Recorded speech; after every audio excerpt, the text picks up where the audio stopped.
Hey, bonjour à tous, c'est Pokéglisse. Aujourd'hui, on se retrouve pour l'épisode 6 de On débrief et on analyse la Ligue Pokémon d'Alola. Comme vous le savez, les quarts de finale sont terminés. Il ne reste plus que 3 combats avant de savoir qui sera le vainqueur de cette Ligue d'Alola.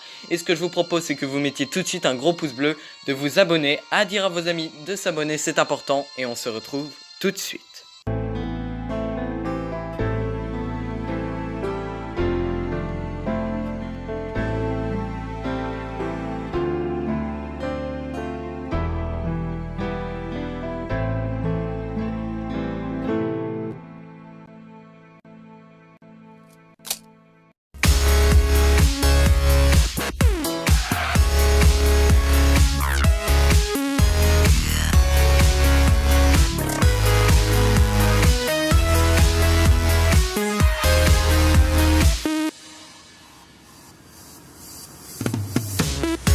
Avant de commencer l'épisode, j'aimerais parler des critiques qu'il y a eu sur la victoire de Sacha contre Tilly. J'ai vu énormément de gens dire que c'était du gros bullshit et j'ai l'impression que ces gens n'y connaissent rien à Pokémon. Ils ont détesté que Brindibou gagne contre sa forme évoluée, sachant qu'il a moins de niveau. Récapitulons.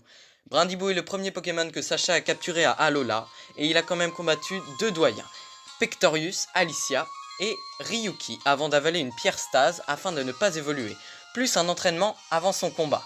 Donc voilà pour tous ceux qui disent qu'il n'a pas assez d'expérience.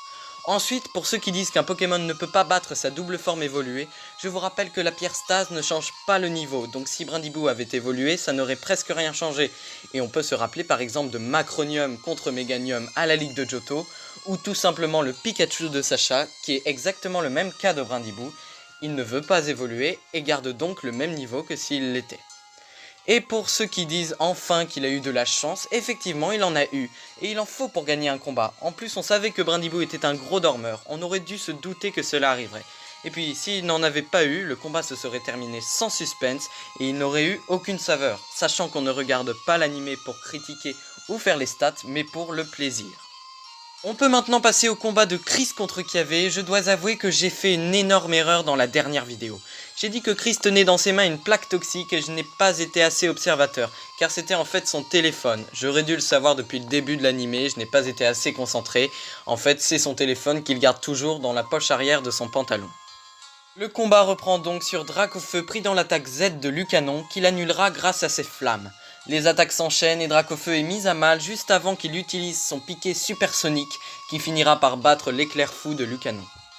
On passe maintenant au dernier combat de ces quarts de finale avec Guzma contre Néphi et je pense qu'il n'y a pas de mots pour décrire ce massacre, car effectivement Sarmouraï a presque humilié Néphi et Oratoria, car même pour leur attaque Z, Sarmouraï n'a pas eu une seule égratignure, car il l'a découpé avec son attaque tranche.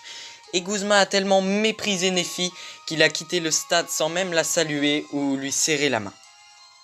Après cette défaite cuisante, il nous reste Gladio, Sacha, Kiawe et Guzma en demi-finale et justement on peut passer au pronostic.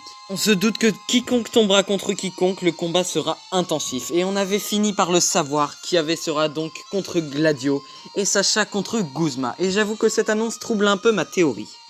En fait, il y a 2 théories possibles. On sait tous qu'entre Guzma et Euphorbe, il y a une grande rivalité, et donc Guzma pourra gagner contre Sacha, ensuite contre Gladio qui aura vaincu Kiawe, pour enfin arriver au combat contre Royal Mask pour un combat de 2 dresseurs surpuissants, rivaux depuis leur enfance.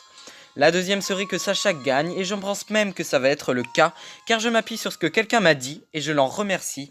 Sacha ne peut pas faire une ligue sans combattre ses rivaux, et en plus il doit prendre sa revanche sur Sarmouraï qui avait quitté leur ancien combat avant la fin. Et du coup la finale serait le combat qu'on attend tous, Sacha contre Gladio, Loup-Garok crépusculaire contre Nocturne.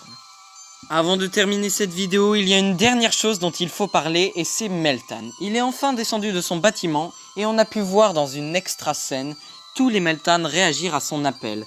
Donc on ne sait pas ce qu'il pourra se passer avec Meltan, peut-être que la fusion des Meltan ensemble le feront évoluer, on le verra bien. Et voilà les amis, c'est la fin de cette vidéo. On sait maintenant quels sont les demi-finalistes de cette Ligue d'Alola. On espère que Sacha va gagner contre Guzma. Ça va être un combat très difficile. On sait que Sarmouraï a nettement beaucoup de niveaux au-dessus de Pikachu.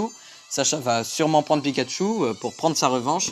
Donc on espère qu'il va gagner. Et donc si cette vidéo vous a plu, n'hésitez pas à lâcher un gros pouce bleu, à vous abonner, à dire à vos amis de s'abonner, c'est important. Et on se retrouve la semaine prochaine pour l'épisode 7.